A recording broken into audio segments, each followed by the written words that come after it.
We all have stories. Stories inspired by culture, competition, creativity. Stories show our humanity. They inspire us to greatness and remind us to be humble. Stories connect us to our communities and the rest of the world.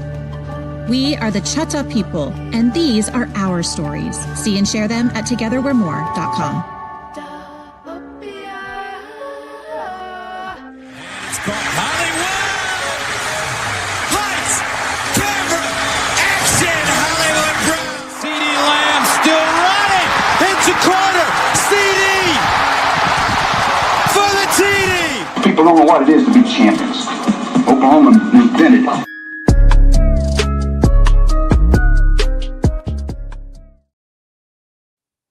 What is up, everybody? Welcome to another episode of Through the Keyhole. Awesome show today because all four of us are here. It's always a good time when you got all four hosts. It's always a good time.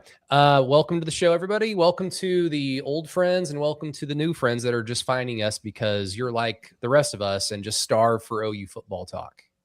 And you're searching the algorithms, you're searching the podcast feeds, the YouTube feeds, and you stumbled upon Through the Keyhole. Welcome to the crazy train. Hopefully you enjoy it. I'm Brady Trantham alongside one Peyton Guthrie. Peyton. Lito, how are you guys? We're doing well. Your Spurs are down 1-2, a lot better than 0-3, so vibes are good. It's as close as close as a series can be after 3 games. That's how I'm shaping it in my mind. Not a bad way to live. Also with us, one Alan Kinney. Alan, how are we doing? Yo, doing well, thanks. And then Matt Burton, fresh off the radio from 45 minutes ago. Matt, let's talk about sports again. Let's do it, man. Diving right back in. Let's go, baby. Yep. We want to give a special shout out to our lovely, lovely sponsors. That would be Kaizen Performance Gym, best gym in Norman, Moore, Oklahoma City. If you're in the area and you're looking for a new gym, go check out Kaizen Performance. Really easy to find, really easy to get to. It's the best gym in the world. I say that because I go there and it's helped me a lot and it'll help you a lot if you're interested. And then, of course, our title sponsor, the Choctaw Nation. Go to togetherwe'remore.com. for Peyton's main gig. Go see his fine work there at togetherwe'remore.com. Also, shout out to our lovely patrons at patreon.com/throughthekeyhole. Go check that out if you are interested in helping support the show. This does not exist without support from our lovely patrons, and we truly appreciate them. Then, of course, go check out keyholepod.com. That is the free website that we have. And then, don't forget to follow us on Facebook, Twitter, Instagram, MySpace even. We'll put you in our top 8 if you follow us on MySpace. And then leave us a 5-star rating and review. Spotify comments. We love it. We're getting so close to college football. We're getting so close. Also, for the shout-out section, yes, Peyton, did you have something? I was going to say if you're not all the way bought in on the Patreon, go check it out. I think you do a free membership for a little while to kind of test it.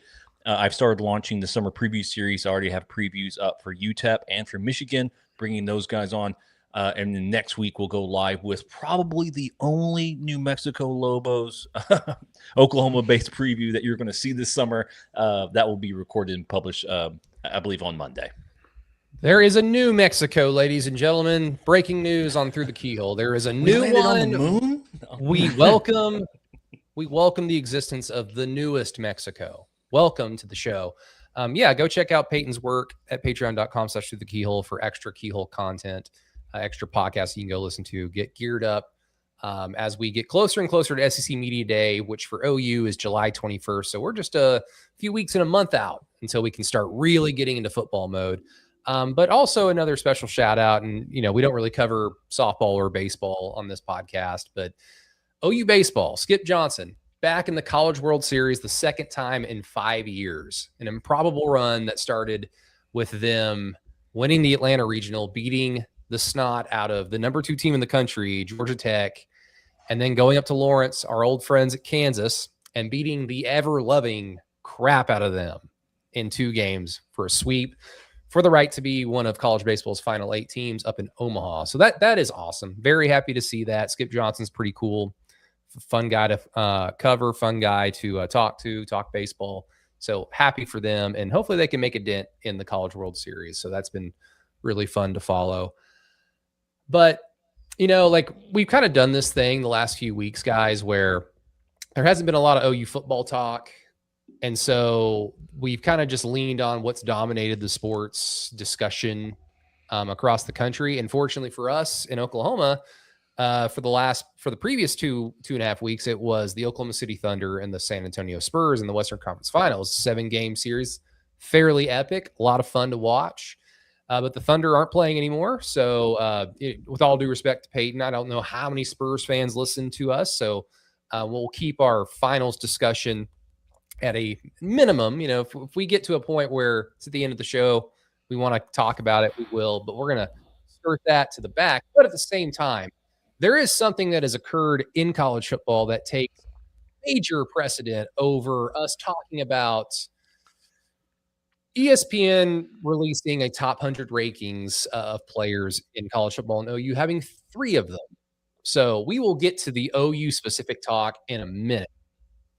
But we need to talk about what's going on down in Lubbock with Brendan. I need to keep telling myself it's Brendan Sorsby, not Brandon, not any other variation thereof. It is Brendan Sorsby, and him receiving an injunction, which basically means he is eligible to play this season, to play college football, despite the fact that he was caught gambling over and over and over and over and over again, up to the tune of $90,000 gambling for his team.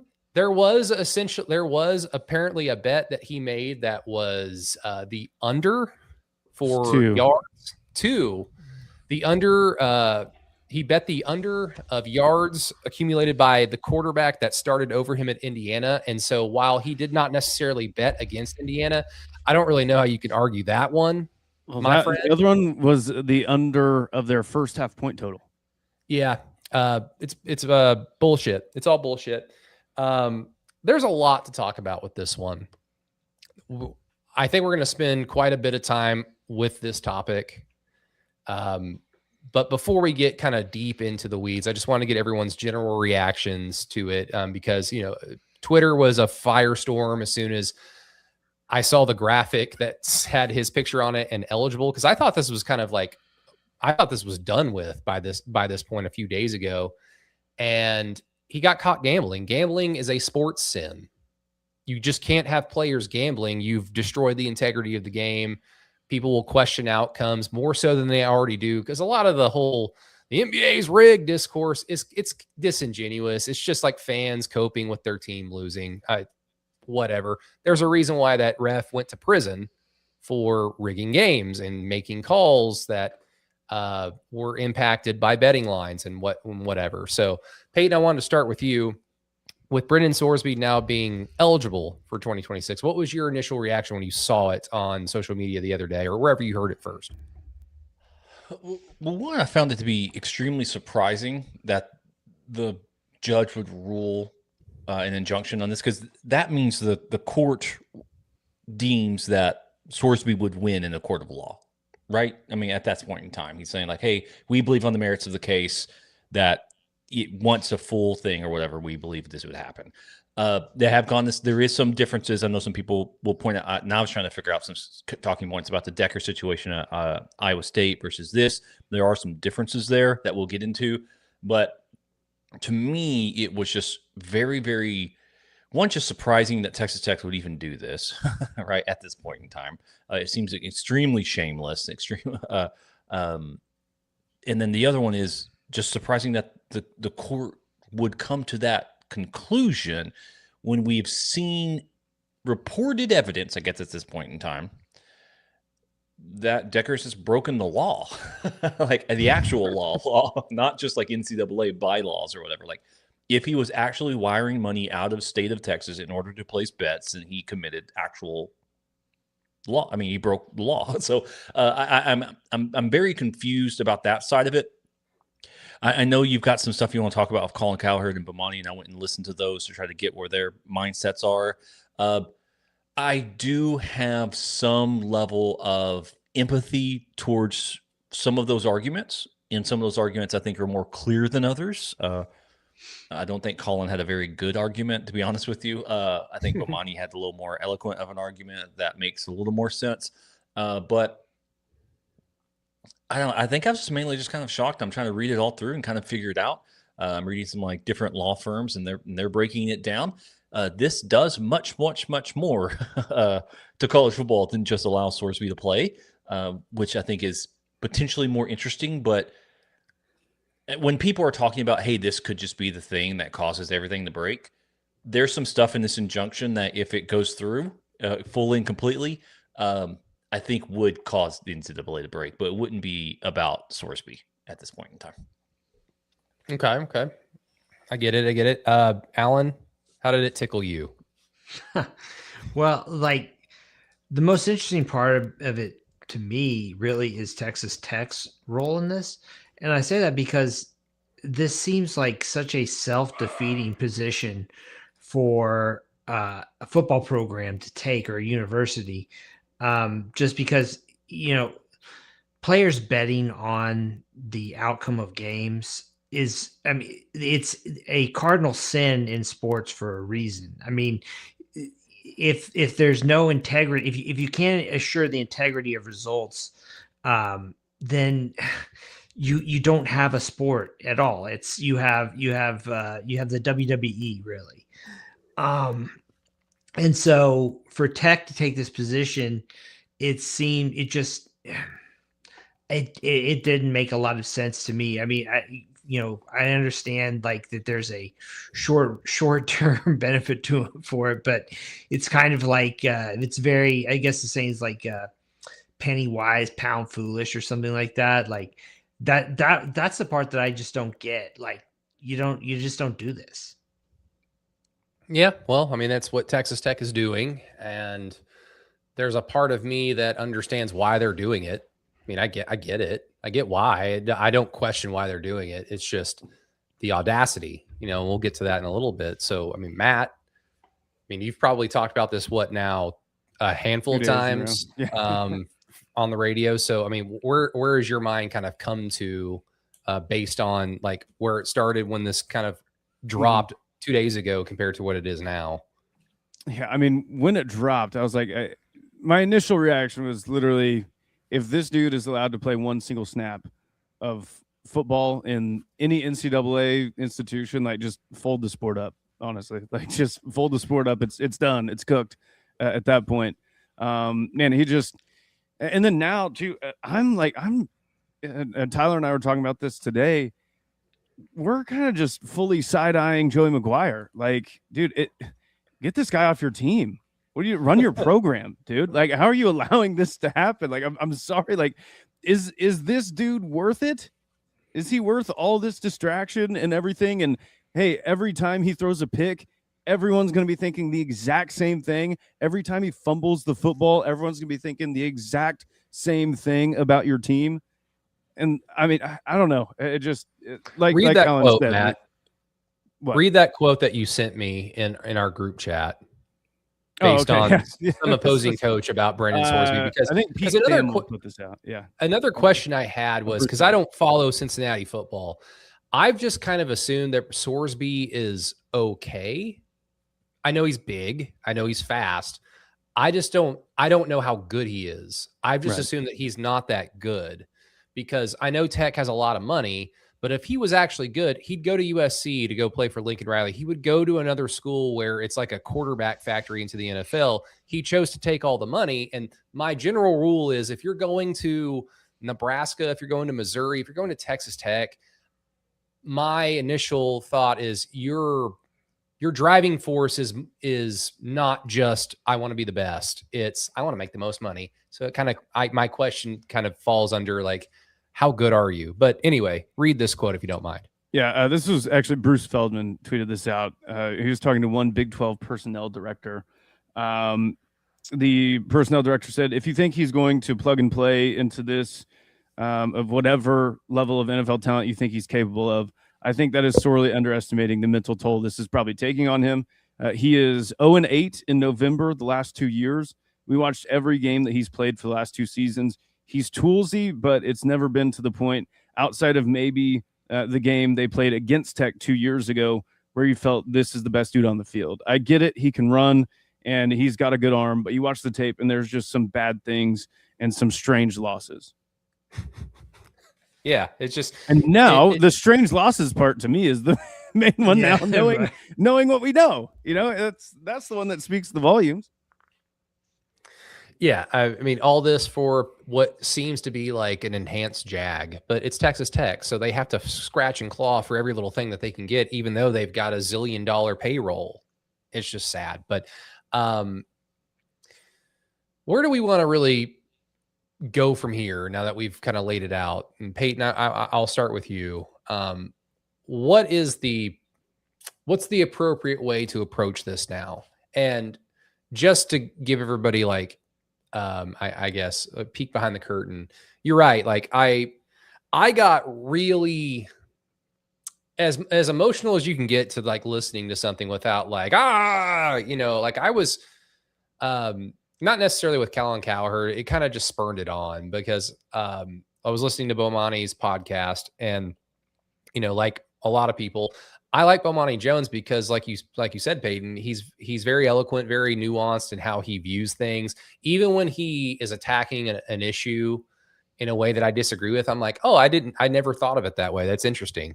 It doesn't necessarily mean I just switch sides to his side of the argument, but it's just, I like listening to people that are smart because I don't know everything. So I think that's important in life. Really what it came down to when I was listening to his show, like I broke his little segment on Sorsby down into like 3 main parts. There's the number one is they're just kids angle. So that's one. Number 2 is, well, having a 0 tolerance policy makes it harder for athletes to seek help if they have a problem, like with gambling or drugs, alcohol, sex addiction, like whatever it might be. If there's like a hard line, you're gone if you do this. I guess it creates an environment where it's easier to continue doing it in the shadows and hiding it as much as you can, I assume. And then number 3 is, well, the NCAA and like all these universities, institutions, well, they all partner with gambling companies, so it's unfair to ban him. Those are the 3 things that I like really wanted to like jump off of, Peyton. But you had mentioned that you kind of, I can't remember how you said it, but you said that you kind of took a little bit of his side when you were listening to it. So I'll just start with you. Like what really jumped out to you when you were listening to it? Oh no, I said I was able to share some empathy with the argument that both Bomani and Colin were coming from. Colin was coming from the idea of like these other school. Now, Colin obviously is a reactionary person, so his idea is like now he's trying to be the he's trying to react to the reaction. Shock jock it. So he's like, how can Georgia, the morality of Georgia, they have a lot of people who speed. Which is a funny thing, right? But like, because they have a lot of players of speed, they shouldn't be able to take the moral high ground. Like these are 2 separate things on that side of it. They both did talk about the prevalence of every single sports league and their buy-in on allowing gambling to happen, partnering with gambling sites, partnering with prediction sites, while saying all of this is real, right? I think that is, I think once sports teams, conferences, programs, the sports themselves started taking that money, it becomes, in my mind, very difficult for, I don't know. To me, there's hypocrisy there that's kind of hard for me to square. The side of it being like there's this pervasiveness in our society, which now we saw someone in the finals run on during the court because he made a prediction market bet that someone would do it, right? For my understanding. So it's, we do live in a society that's deeply, deeply addicted to gambling. And if you are, please come to our Choctaw Casino and Resorts here in Durant, Oklahoma, or whatever, many other properties as well, and do it safely and responsibly at a place in which can take care of you. But I don't know. I'm having a hard time to like. I could feel empathy towards the idea of saying like, we hitting this with a giant hammer might not be the most appropriate way of doing it, unless we can find some other stuff about it, right? I mean, the thing to me that's the difference between some of the other cases, like Decker, right? So, and then I'm sidetracking a little bit.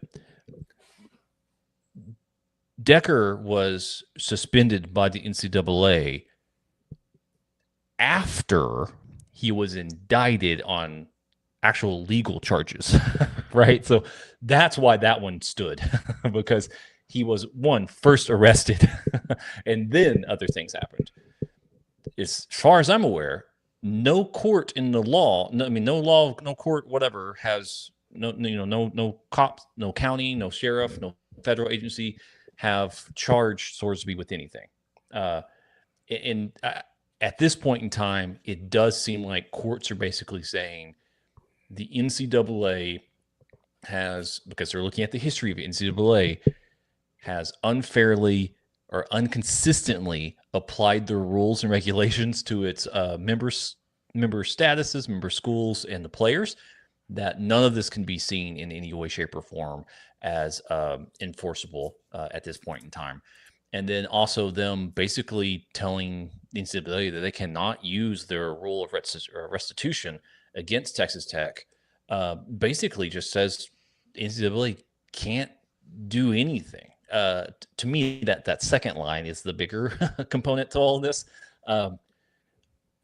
And I'm just not for sure where we go from here on that side of it. But like I was saying, I can empathize with this idea of saying we have people, we have betting, we have all this stuff that is so pervasive in our society that maybe we should look at it a little stronger, with a more holistic approach to it than just saying boom, betting bad. Because if you're saying boom, betting bad, then why is it that NBA Finals brought to you by DraftKings or whatever, right? I mean, you have to break down all of those other things, in my opinion, as well. Okay. I mean, that makes a little more sense. Alan, did you want to react to anything? I mean, did you get a chance to listen to Bomani's segment? Yeah, I did. I mean, and I'm only saying yeah. real quick. I'm only saying like bringing up Bomani because he's the only. I'm sure there are other people that have kind of followed along with his kind of line of thinking, but he's the most famous one that I've heard, and so that's why I'm reacting to. This. No, and I think that like this is in and of itself, like this is 1000% a business issue. This isn't moral. This is just strictly about whether or not the powers that be in college sports can guarantee the integrity of their games. Now, why is that important? Now, and I know that makes that seems like self-evident, but I mean, you could always just say, the sports books could just say we can't because we don't feel we don't have assurances about the integrity of these results. We're just not going to take bets on college football or college sports. That's, one way they could do this. But, it also goes to, just the idea that like people want to watch the sports because they feel like there's actual competition going on. People want athletes want to be involved because they feel like there's actual competition going on. If casinos, sportsbooks stop taking bets on games, that wouldn't stop a black market from forming because people love to bet. So again, then we have even less visibility or less ability to kind of monitor, the integrity of these results. The whole thing to me is just like, I don't know. The idea that this is a moral issue or anything like that is just absurd. No, it's about actually being able to play competitive football, to actually stage the games themselves. And yes, I think the schools are going to, clearly are going to benefit from whatever partnerships they have with gambling operators, right? And it would be a bad thing in that regard if gambling operators stop taking bets on college football. But it really goes, even beyond that, when you consider the possibility of a black market forming. The whole thing, Yeah. I don't know what we're really talking about here. Like, it just seems absurd to me. It is pretty absurd. It's a good word to use. Matt, is there anything else you wanted to react to before I got on a diatribe?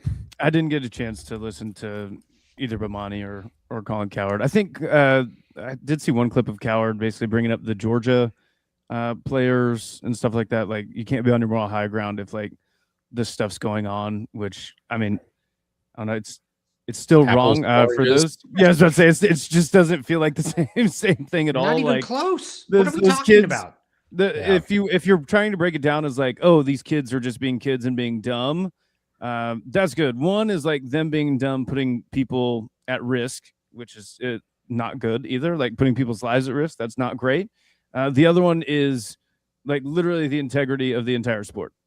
So I mean, both of them very bad, but one of them can have major implications on not just like a few lives in like a car crash or something like that, but like literally, I don't know, thousands of athletes in college football. Like I don't know, man. I get like having, and again, I said this earlier, like I have empathy for Brendan Sorsby, excuse me, and like, I mean, just the addiction and everything like that. I mean, addiction runs in my family, not gambling, but different forms of addiction, and like I have empathy for that. I really do. I don't like that this is kind of being turned, or like some of the phrasing feels like it's being turned to like, okay, this kid can't get better unless he's playing college football for Texas Tech this fall.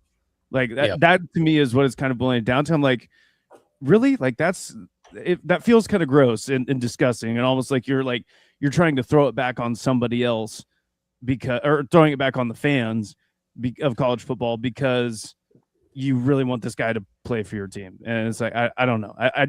It feels kind of gross that that's kind of the messaging I'm getting. Yeah, no, I get you. I need to know this real quick.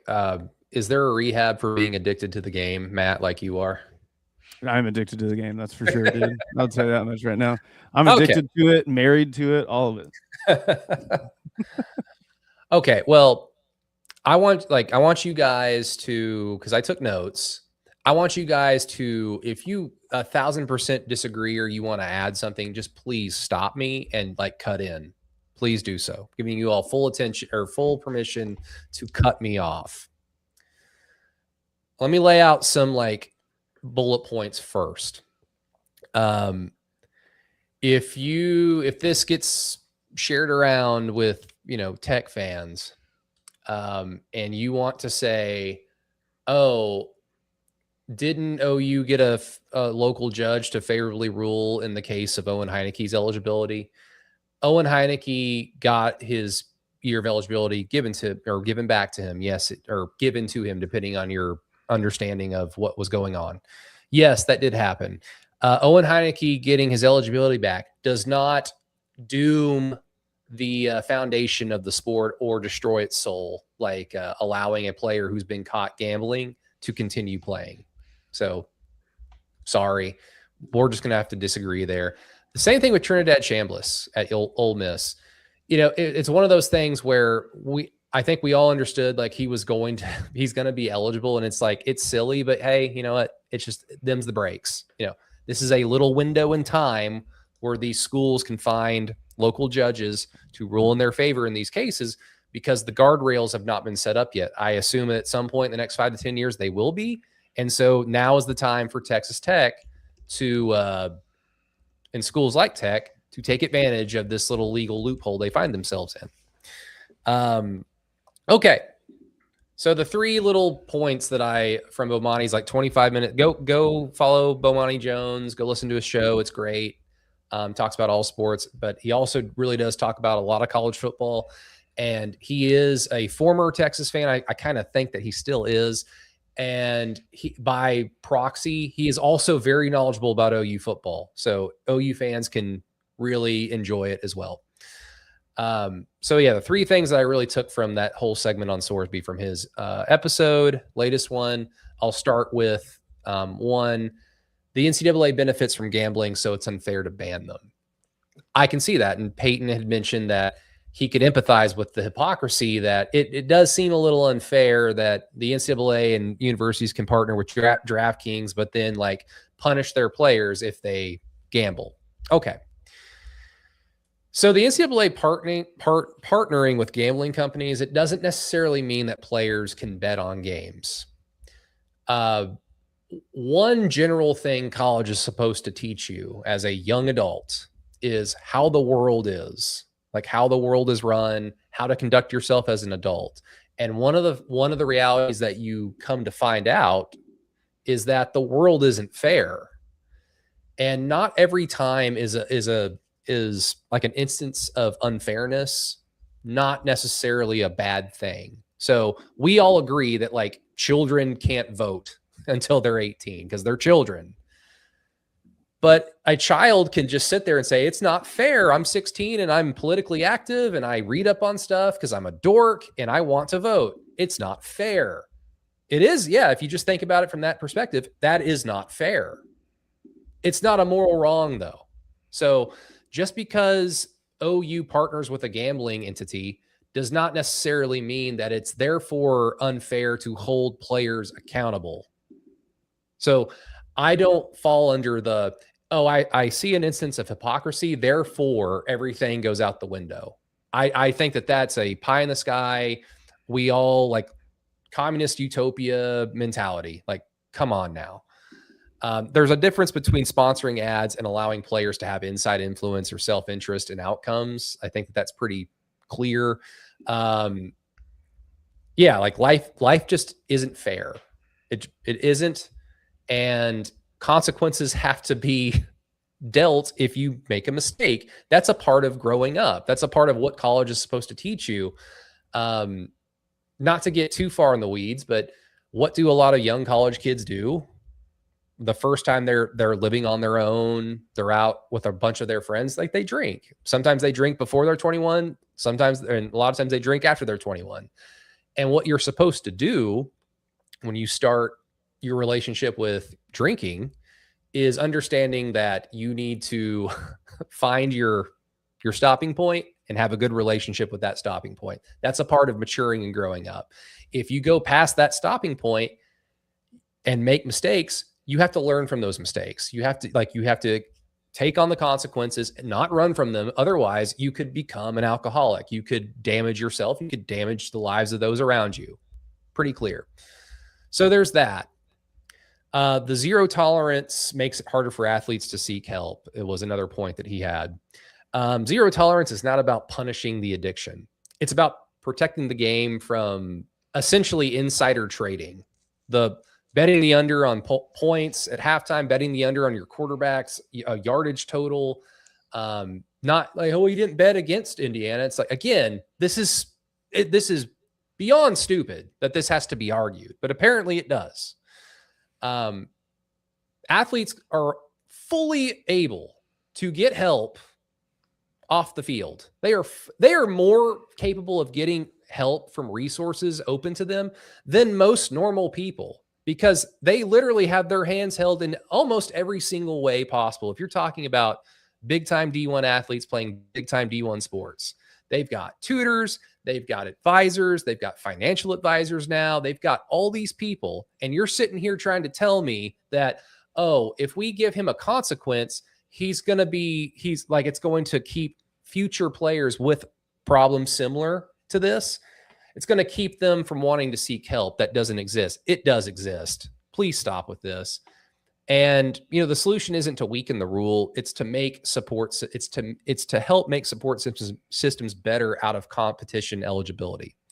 Also, there's this idea that I really have a problem with.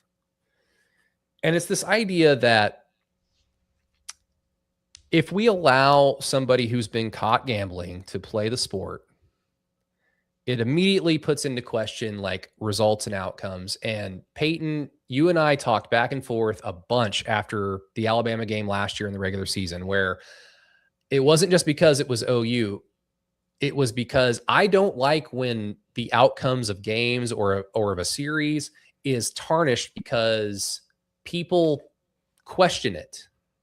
I have no problem with like being upset that your team lost and making excuses for it, because that's what fans do. But to sit there and say it's rigged, or the officials like wanted Shea Gilgeous-Alexander from Oklahoma City to win a title in the NBA, like because it was some grand conspiracy, that has no place. Like you're a crazy person, go away. You're tarnishing something.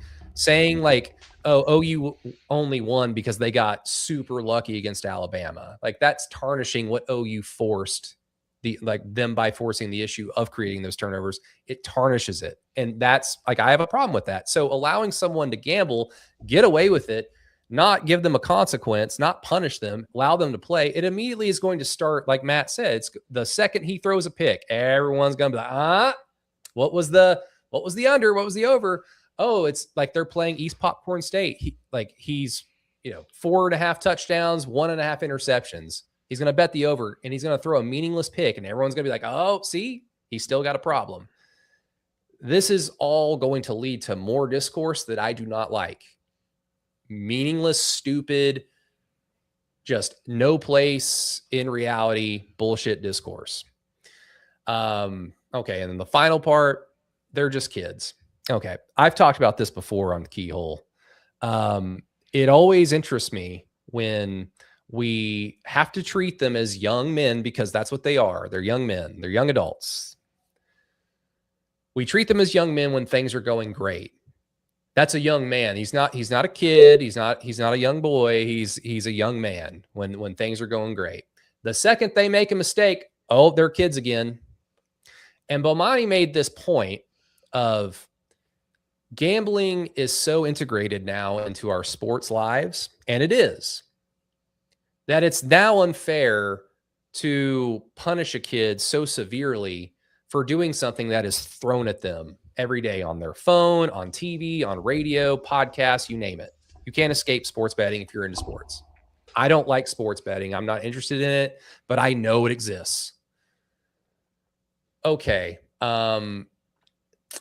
Playing sports is a privilege. It's not a right.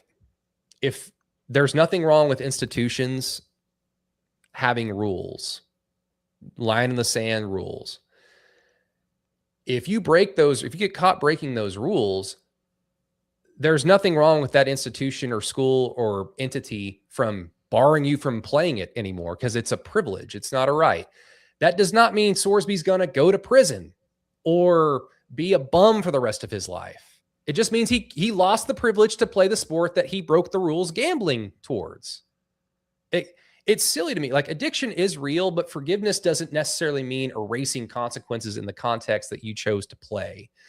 Again, it's interesting to me that it's okay to, like, they are young adults.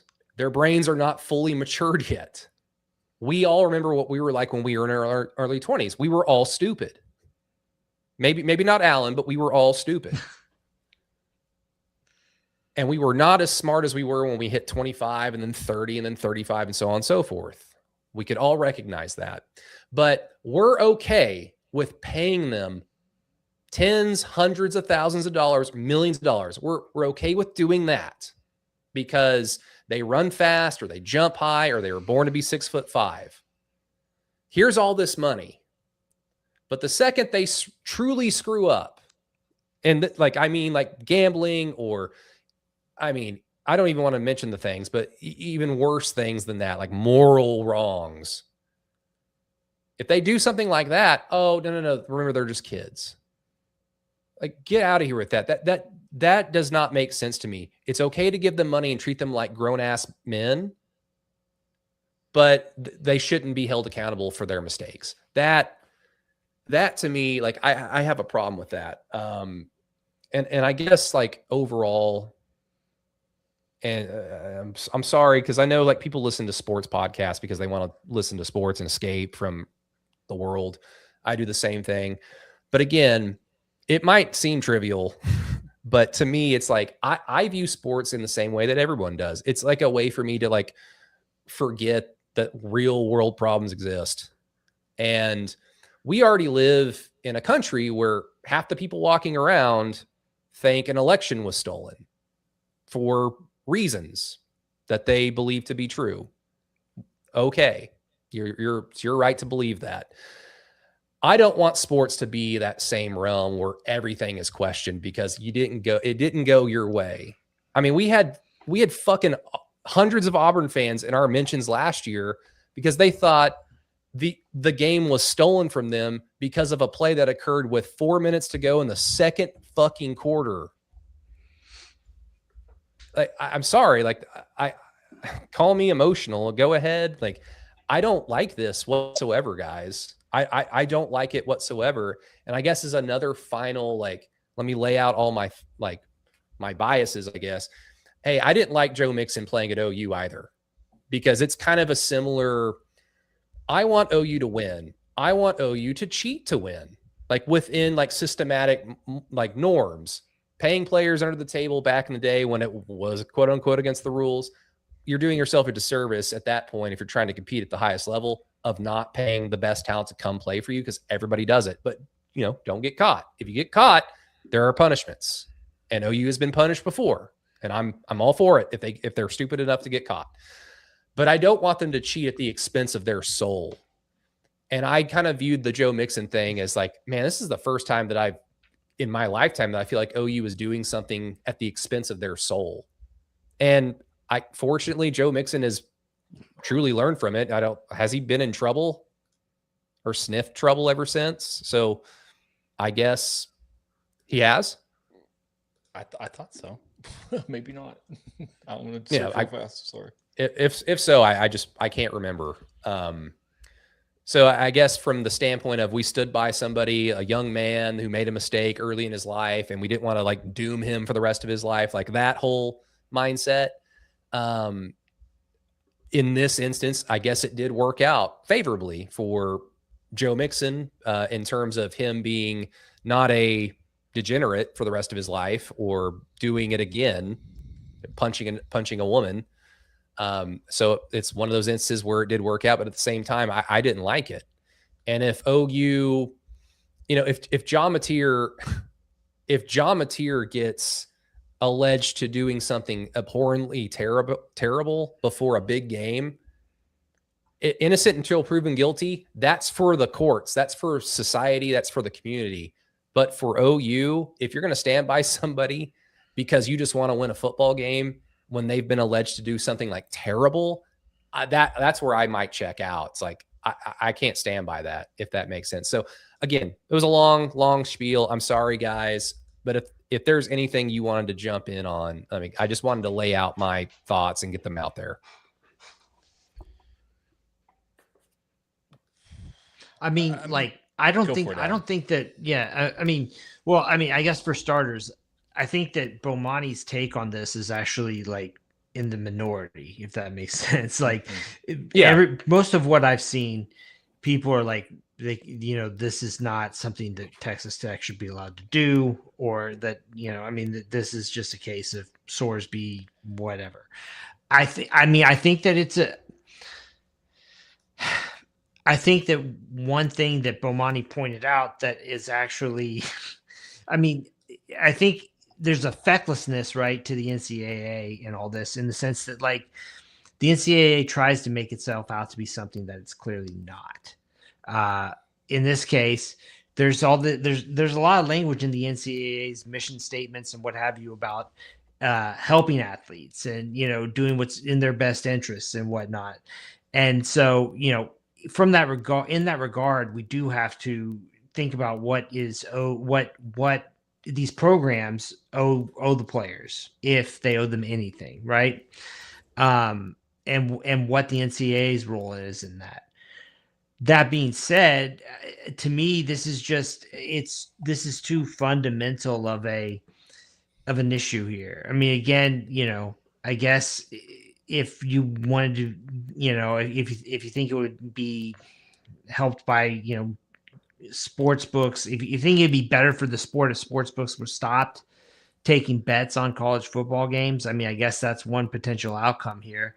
But I'm not sure that that's a better situation.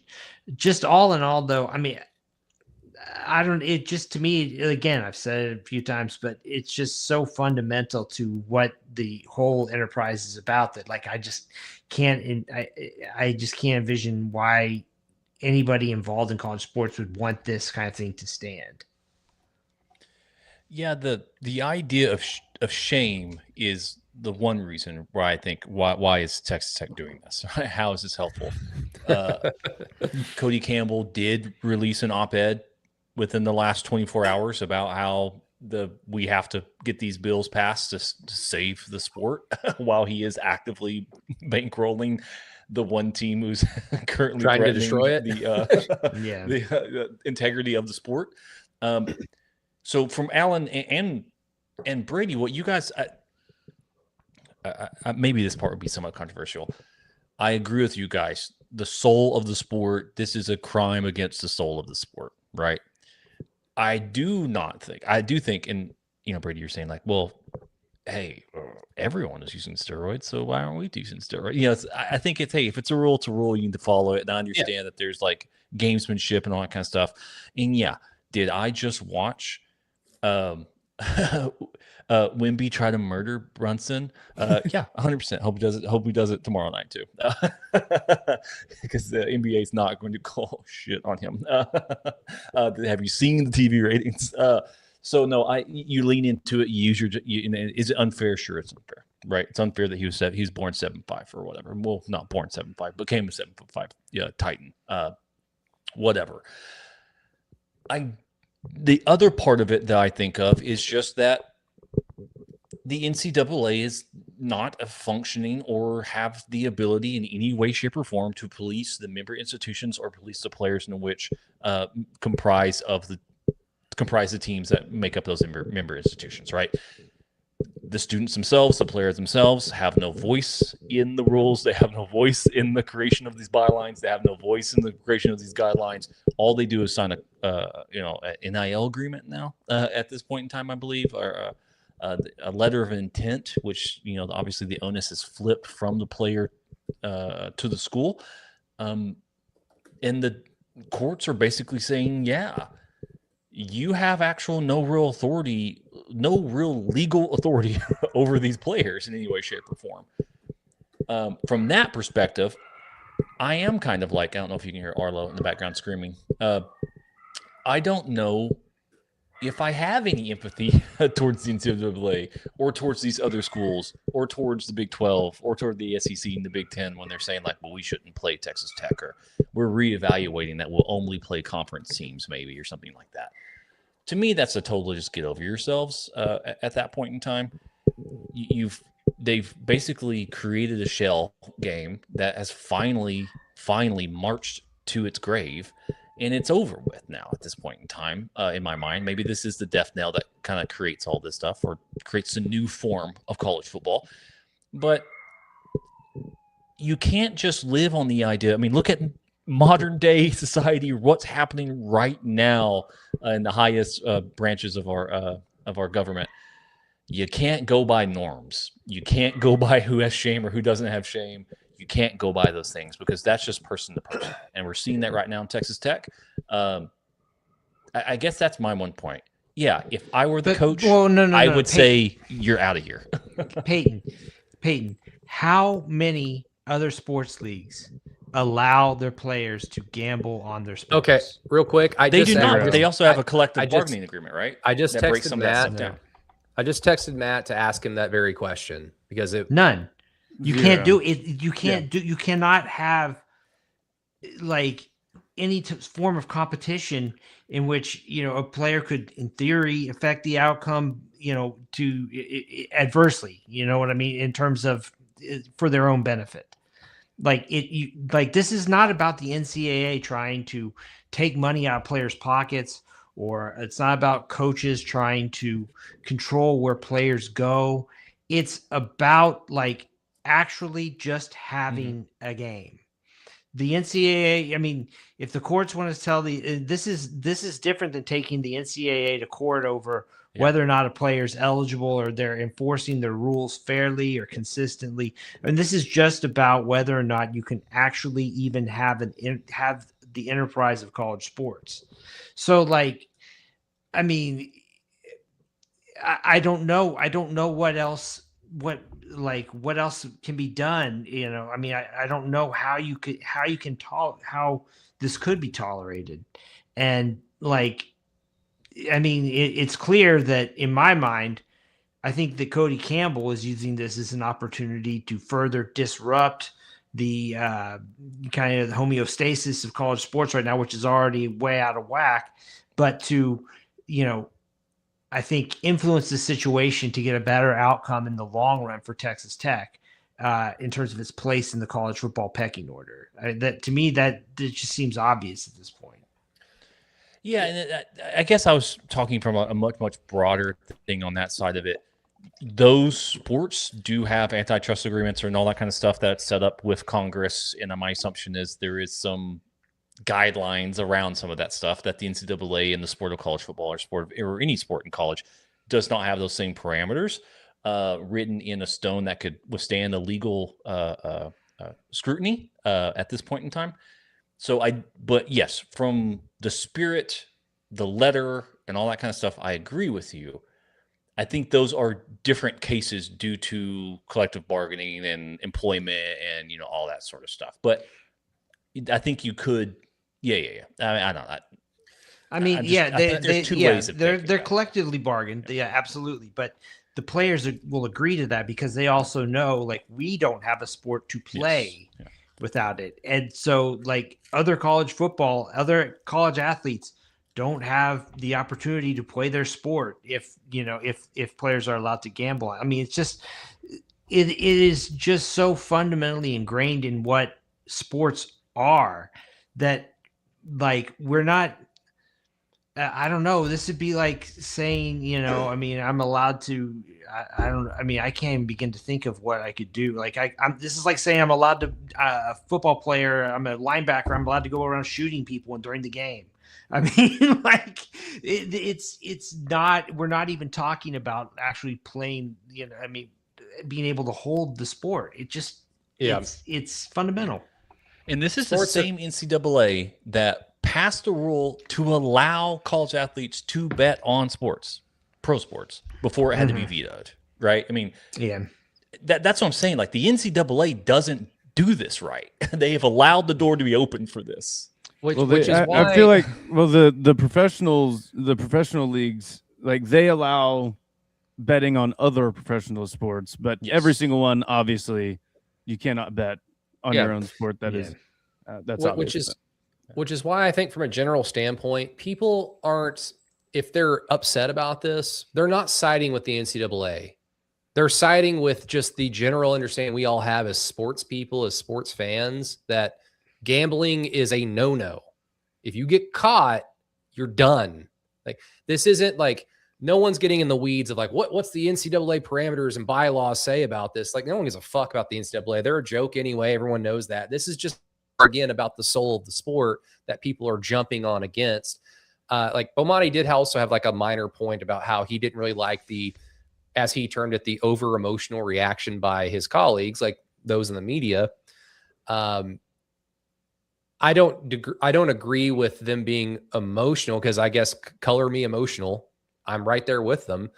I will say, though, there are a lot of media members that have had big platforms for a very long time that had a hand in the blame of why we are in this landscape that we find ourselves in right now. Because you'd have people say, they need to be paid. They need to be paid. The college players need to be paid. It's unfair that the sport makes zillions of dollars and they make nothing. That all sounds great. Well, guess what? You got it. No guardrails, though.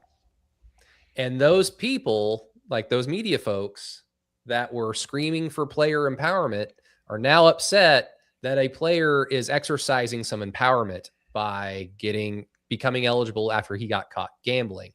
So that's the only irony that I recognize is, no, y'all wanted this. Y'all wanted player empowerment, but now you don't want it. And I'm glad you brought up the steroid thing, Peyton, because that's actually a very good example of how I view cheating. I don't intricately know the whole Lance Armstrong story, but my general understanding of it is he was right. Like, everybody juices like in bicycling, and that's in competitive bike racing, whatever it's called. Everyone juices. So if I don't juice, I'm putting myself at a competitive disadvantage. That's true. So do it. And he did. But then he got caught, and then he lied about it, and he lied about it, and he lied about it, and lied about it. If you're going to do it when it's against the rules, but the reality is if you don't do it, then you're not going to be able to compete with your peers, then do it. But, there are consequences for your actions if you get caught, and there's no one to save you at that point because you broke the rules. But there are rules. It's just like jaywalking. Jaywalking is against the law. How many of us have jaywalked today? Turn yourself in if you have, because it's against the rules. There are things that are enforced. There are things that are not enforced. But again, even the things that aren't enforced, if a cop pulls me over for jaywalking, it's not like I can argue against it. Like, I broke the law. It's just, are you a weirdo enforcing jaywalking? Okay. So I don't know, guys. Like, I said everything I wanted to say. It just seems so weird because, like, last year, like the Iowa State stuff, slam dunk. Last year, NCAA suspends 6 basketball players, slam dunk. Nobody says anything. Just correct, just over. This, like you said, this was like the one unwritten rule. I guess it was written, but and now all of a sudden it is basically turned on its ear, saying, "Well, actually, it's not all that bad." Out of the blue. But let's also, like, one thing about this, as it currently stands, is this is more like now saying, like, okay, you're gonna get you've got a lottery ticket, right? This isn't necessarily like, oh, every court, every judge would let this stand. It's like it opens up the door that some judge might rule one way, some judge might rule another. It might depend on the venue. It might depend, like, it's not exactly like, oh, this is legal now. But like, even just the idea that a court might not side with the NCAA and the schools on this issue is enough to be pretty destabilizing, I think. I mean, do we think Texas Tech and what the judge ruled as qualifications for his reinstatement have any merit whatsoever? I think it's like monthly check-ins, having to go to the classes, having to have a mentor, he had that opportunity before.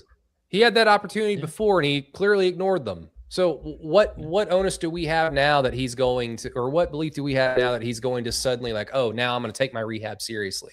It's not like he didn't know. How many symposiums did he go through that said, hey, don't do this shit? Him and his teammates have to sit through. I want to make something clear as well. We are talking, like, this podcast is about college football for the most part. It's OU football, college football. We don't know any of these people that we talk about. Like, my job, Sooners on SI, when I put my journalist hat on, like, I ask them questions about their football prowess. I don't ask them personal questions because it's not my job to know who they are personally. If I ever get to write a human interest story, I'll cross that bridge when I get there if I'm ever able to. But until that time, like, we are just talking about their footballness. I recognize that they are human beings with lives and thoughts and prayers and depth, nuance, hypocrisy, just like all of us. They are allowed to be wrong. They are allowed to be right. They are allowed to grow and fail and succeed, just like all of us. But what he does in the event of, like, afterwards, in the scenario where he is banned from playing college football again, because he should be, that is up to him. I would hope that he becomes a good functioning person in society, but it's not our responsibility to give a shit about that also. Like, it's not. I would never have known Brendan Sorsby's name or who he was unless he played football. And he's playing football in this reality that I live in, so I know who he is. That might seem a little rude, but there's 8 billion people on earth. You're not going to know everyone's story. You don't have time. It's not realistic. Again, like I think like trying to bring it back to like OU football discourse of like, rival schools and blah, blah, blah. They suck. We suck. Who cares? It's just so funny that it is Texas Tech because it's very clear. Like Texas Tech has been the loudest school since OU and Texas announced they were leaving the Big 12. They have been the loudest school of like, no, because again, just like I said at the beginning, I get why they're doing this. It is in their best interest to do so. And I understand, like Peyton, you described it correctly. Cody Campbell's trying to like, just essentially create chaos. Yeah, he's trying to bend the wheel of college sports to how he sees it fit. And I was kind of like shoo-shooing or whatever the idea of like, what's he have to pay in this? But I'm not going to try to, if I want to put the tinfoil hat on, it's like they knew about it. And he was like, this is my way of breaking college football. I mean, that's if I'm doing like full tinfoil hat on that side. I did want to make a point too. Sorry, Brady, because I've seen a lot of like this was before, I'm sure, and this is bold of me to assume that everyone reads articles. But the article of Pete Thamel put out, which in that article he did say that Brennan Sorsby bet twice for negative impacts on his team, for like negative results for the team that he was on. But I saw a lot of Tech people just being like, so what? He bet on his team to win, right? That's what Pete Rose did, right? Pete Rose bet on his team to win. I have no issues with that. And the one twist that I have on that, the other like counterpoint I have on that is, okay, well, did he bet on them to win every game? Or what happened to those games where he didn't bet on them to win? Or he just didn't bet at all. Like, did he know not to because something was wrong? Like, I don't know. So that's why, like, again, and the Pete Rose thing is a whole like different can of worms. Like everyone is like, well, he bet on his team to win. I see no issues with that. But like, I mean, the literal first thing that they tell you when you're drafted to the MLB and show up to the minors is don't bet on baseball. That is the literal first thing that they tell you. So, yeah. I don't have any like empathy for that. It's too slippery of a slope to just have the idea of, well, he bet for his team. It's like, what's going to stop them from betting against their team? How are we ever going to know if we know that they're actively betting in the game that they are playing in? Like it's too slippery a slope. It's okay to have line in the sand, like rules. Like, and I'm not naive. I'm not naive to think that he's the only person that's doing this. I'm not naive to think that he's the only one to do this.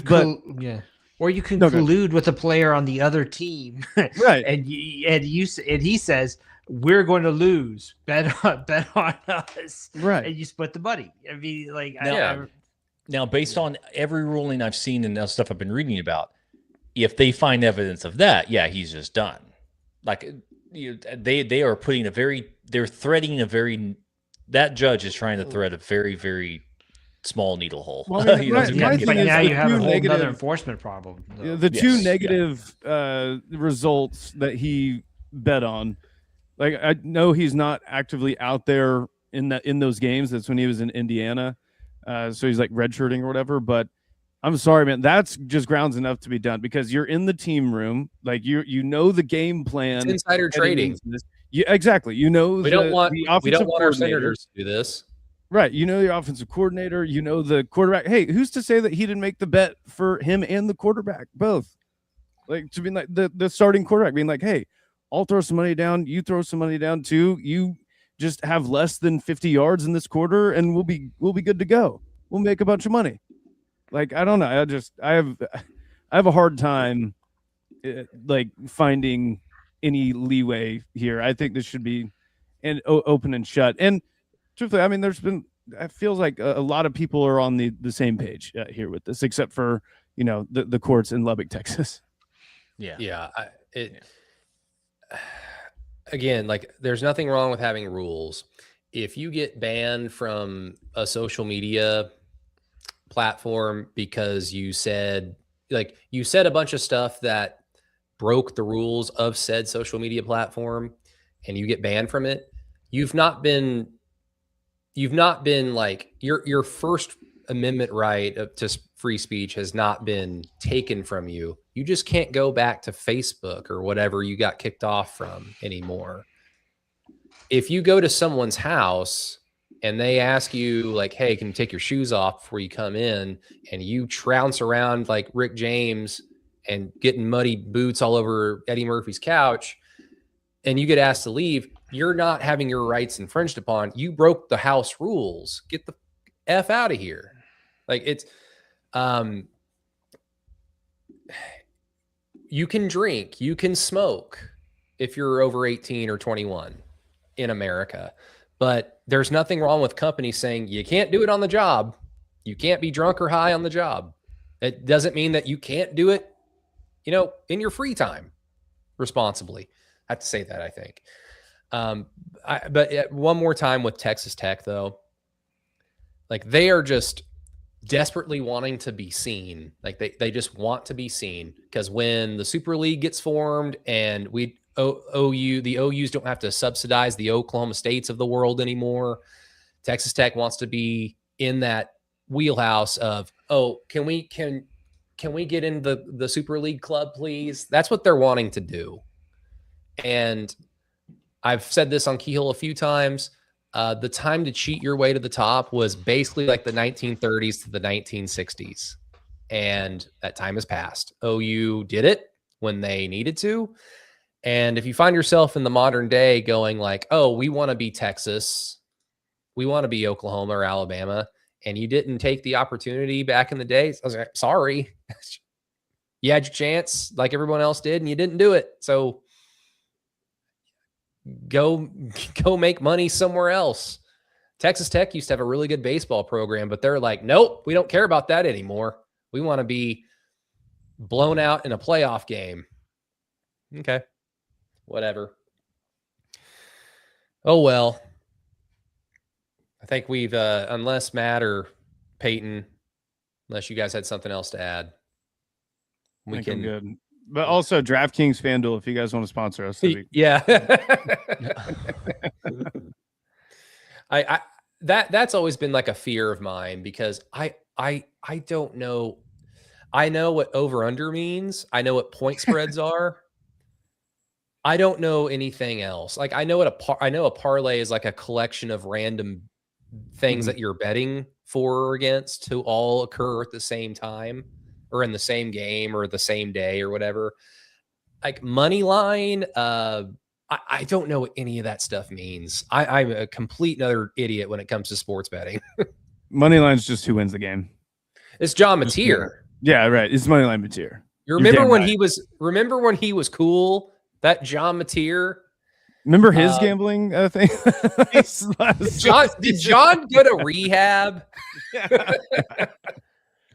Oh, we shouldn't poke fun at those trying to seek help. It's okay if you need help. Things exist. Let's get over to OU as much as we can. The top newcomers, according to ESPN, and I assume based on the names that I see on this list that you wrote, Peyton, this is newcomers, i.e. transfer portal players or incoming true freshmen. Because OU's got 3 of them. Number 34 is one Parker Livingston, a receiver transferred from Texas. Everyone's excited about.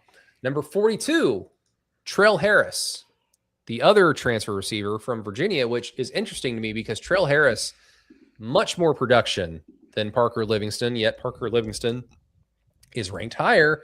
And then number 66, true freshman edge rusher Jake Krell from IMG. I think I wrote on Spinners on SI a few weeks ago. I think I've penciled him in as not the 4th or the 5th guy on the edge. So I'm kind of expecting him to be a rotational player. Maybe it's just kind of like for the first few games of the season and he hits a freshman wall, or maybe he's really good and he continues to be a consistent player within the rotation, but I'm expecting him to at least play a handful of snaps at the very least as a true freshman. But other than Trell being ranked below Parker Livingston in this list, Peyton, I'll start with you.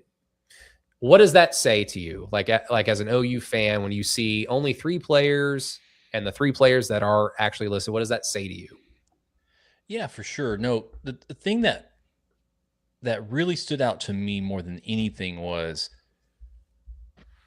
who made this list. And I'm the one who put the show notes together.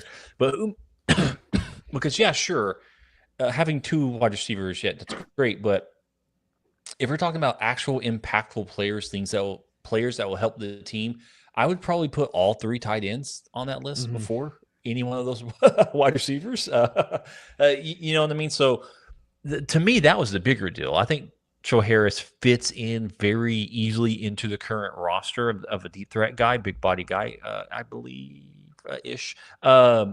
Fits in that slot receiver area. I apologize. Much easier than Parker probably does at this point in time with some of the players that we have available.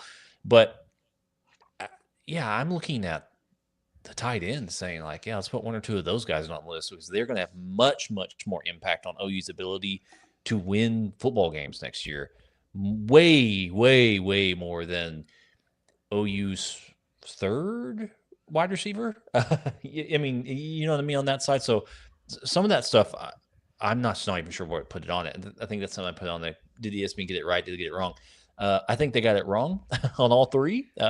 Sure, Jake can be a rotational guy, but I think OU's got 2 top line guys and probably some depth behind them that will be on the edge in Wine and Okoye, who should be your main guys on the edge, and then you've got some institutional depth there. I just don't see how these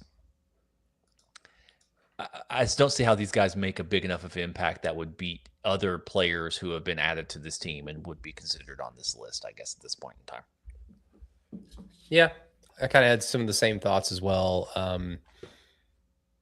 I guess you're right. Like the tight ends are going to be like super influential to OU success or lack thereof this year. But at the same time, like I kind of understand from the standpoint of Hayden Hanson's a blocker. That's what he's been his whole career. Rocky Beers is coming from Colorado State. So there's like a big question of whether he can do it at a high level in a tougher conference. And then Van Dorsler played a lot as a true freshman at Tennessee, but also didn't really do that much. So it's a bunch of, like we've talked about it before, like at least my opinion is just a lot of unknowns, a lot of unknown knowns, if that's actually a thing for these tight ends. Alan, kind of like Peyton, did you kind of think that maybe some other OU player or position group should have been recognized on this list, or is this kind of where OU belongs?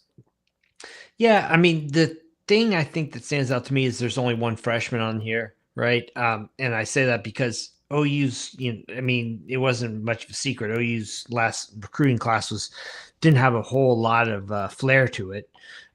So, that's one part that stands out. But yeah, I think that in terms of OU's success, what I do think the tight ends, I don't know if I'd say that they are going to be more consequential than a guy like Livingston or Trell Harris, but I feel like just having someone in that spot is going to be a bigger deal for this OU team than what they can get out of these 2 new receivers, if that makes sense, based on what they already had on the roster. But only having 3 players total on this list, I mean, it speaks pretty well of I think what OU's done.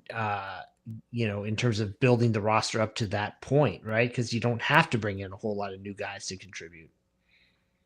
Matt, I want you to answer Sooner Cowboys' question. I just flashed up on the screen. I want you to give the official Keyhole prediction. Do we think if he makes the college football playoff again this season? Yeah, I would lean no. Oh, really? You don't think so? No, I don't. Are you preparing yourself? No, I don't think it's another 6-7 season. I feel like Sooner Cowboys is constantly talking about a 6-7 season every time he's in here. So Hey man, I know. Hey, the 6 and 7 seasons hurt. They did. I get it. I get it, man. That doesn't mean every single season's going to be that though. We held the line, but yeah, I mean, lives were lost, unfortunately, when you go 6 and 7. Only one true freshman. Is anybody? Maybe Jashir Rogers, but that's based solely on the spring game. And I'm going to assume that whoever wrote this list is not intimately familiar with Oklahoma's spring game. Rogers looked like a dude who belonged. The only problem he's going to have is Emmett Jones and Ben Arbuckle have not shown an ability or a desire to put young players onto the field at wide receiver, and with Emmett Jones, develop them. So who knows? I guess you could say Hatton at running back, right? I mean, Hatton, Zeppin Walker. Yeah, one of those guys. By the end of the year, one of them could end up being, I think, the OU's featured back. And that would be kind of a fair assessment to make if you just had some familiarity with OU spring game performances, because I think I don't say this to predict it or to hope that it happens. I don't want it to happen, but Xavier Robinson and Torrey Blaylock, since they've been in Norman, have just been they've had injury issues. And because of that, you can't really assume that they're going to be healthy all year. And if you can't assume that they're going to be healthy all year, then what about what else do they have behind? Oh, they've got two pretty talented freshmen that impressed a lot during spring. Okay. Put one of them on there, put the Hatton kid out there because he was the higher rated running back recruit. And I'm not going to do as much homework because I would do the same thing, but it is what it is. Peyton, I'm gonna let this be up to you. You had one more topic. Do we want to save this for next week? Because again, we went long on the Sorsby thing, and I kind of wanted to.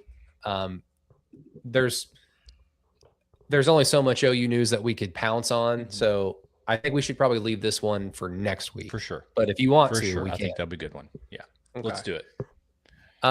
Any reason to worry about wide receiver recruiting? Because we don't really deal with recruiting that much, but we tend to talk about like the bigger general topics as they kind of come and go. OU having two receivers decommit, one that was fairly highly rated. Matt, do you know how to pronounce his name? Is it Damare Dezern? I think that's right. It's either Damare or Damare. Okay. I think I've heard Damare. 4-star from he's not at Palisades anymore because every big time high school football player, they just bounce from school to school now, just like they will in college. But he's from California, 4-star recruit. He decommitted, and it's one side of the reporting says OU cut ties with him because he wanted to go take another visit to Cal, who is starting to spend a lot of money on the recruiting trail as of late. And OU said, go ahead, we're just going to recruit over you now. Or it was, favorable towards the player. Because I saw someone claiming to be his agent say no, that's not what happened at all, because that's what agents are supposed to do. They're supposed to represent and, have the back of their clients. So who knows why, but OU loses a receiver commit nonetheless. And then Trayvon Hall, the 3-star recruit from Tuscaloosa, bummer, I guess. But again, someone can jump on this because I kind of just mentioned it with Emmett Jones. If OU's going to lose players in their recruiting classes, I mean, I understand wide receiver. I don't want to see OU lose commits that are highly thought of, but I understand when it comes to a receiver. I mean, right? Because what has Emmett Jones done? He's been he's not been successful. Isaiah Satania has been his best receiver. I mean, he inherited Nick Anderson, Drake Stoops, Jaleel Farouk in 2023. They were already established. I mean, not necessarily Nick Anderson, but he was still a redshirt sophomore. So he'd been in the program for a few years. And Emmett Jones would have only had a spring and a summer with him and a fall camp with him to quote unquote develop him. But after that, it's just been Deion Burks was a complete bust considering the hype that he brought with him. Isaiah Satania has been great. but that's it. He's not developed anybody. Like, young players have not seen the field. His real chance to show his coaching prowess was 2024, and all those dudes are gone. And frankly, like, you didn't really miss out on them because he apparently doesn't have that much eye for talent in the recruiting sense, because Zion Reagan, Zion Kearney, like, none of those guys were good. So at least they weren't good at OU. And Emmett Jones didn't do much to help their cause, apparently. So, I mean, Alan, what if this is a function, though, of the recruiting budget? What if OU just has decided they're not spending money on receivers? Well, that's interesting. You guys might have a better eye for that in terms of, is that wise to do? Because I guess I'm still a little bit more old school oriented. I want OU to run the football. It's not like, the football hat says run the damn ball. It's not that. I just want OU to be able to dictate how games are played. And we have seen quarterbacks and offenses throw for 1 billion yards, being OU fans in our time. And whenever those teams have played equally talented teams, I feel like OU rarely, if ever, dictates the game. It's the one that can physically punch them on defense or physically move guys on the offensive line in the run game. So ideally, I want OU to just be like a running offense that doesn't ask its quarterback to save them every time, because that has a ceiling and we've seen it. So is that wise, Alan? I don't know. I mean, like, I guess I just really asked the question because it's more like there was one way of talking about like what was going on with recruiting, 5 to 10 years ago. And it feels like now we have to consider like a completely different variable here. I mean, because if someone offers more money versus, the opportunity, I mean, what does NFL development buy you now? What does, versus, the immediate cash on hand? If, Cal's going to offer you an extra 50 grand or extra $100,000 to go there instead of OU, is it worth it? I like, to me, it's just on the part of the player. To me, I just, if it's a calculation that OU's making that they're not getting enough of a return on receivers to, warrant spending a lot of money, then I guess I couldn't argue with it. I don't really, because I don't really know what numbers they're working off of, but I don't know. It's just something to think about. Like, I look at it more in the context of what's going on with Emmett Jones. That's kind of how we're our hook into it. And so then it's like, well, is he not getting what is OU not going to invest in, making in giving him good raw materials to work with? I mean, I just don't know. Yeah, I mean, we don't know, but I mean, I think it's a good question to ask. It does kind of open up, I guess, any of us to ask even further questions, kind of like towards Emmett Jones, like you were alluding to, Alan. But I mean, Peyton, you're much more analytics driven than I am when it comes to football. I mean, is just kind of like, I'm just gonna casually say this, like, don't think too much into this, but is moneyballing wide receiver recruiting, like, is that a way that you can be successful? If, like, the implication being you get the big fish at the other positions, like, because I mean, in modern college football, in modern football, it's like quarterback driven. And so you need to have really good receivers to make your offense explosive. So I guess if you moneyball receivers, you're not going to have as explosive an offense as you might have. So is it actually a wise thing to do? But I mean, for all I know, maybe it's fine to do so. Yeah, I think if you're going to, from Alan's perspective, if you're looking at this from a salary cap, idea, and you're saying, here's how much money we're going to allocate to these position groups. Obviously it's quarterback first, right? Yeah.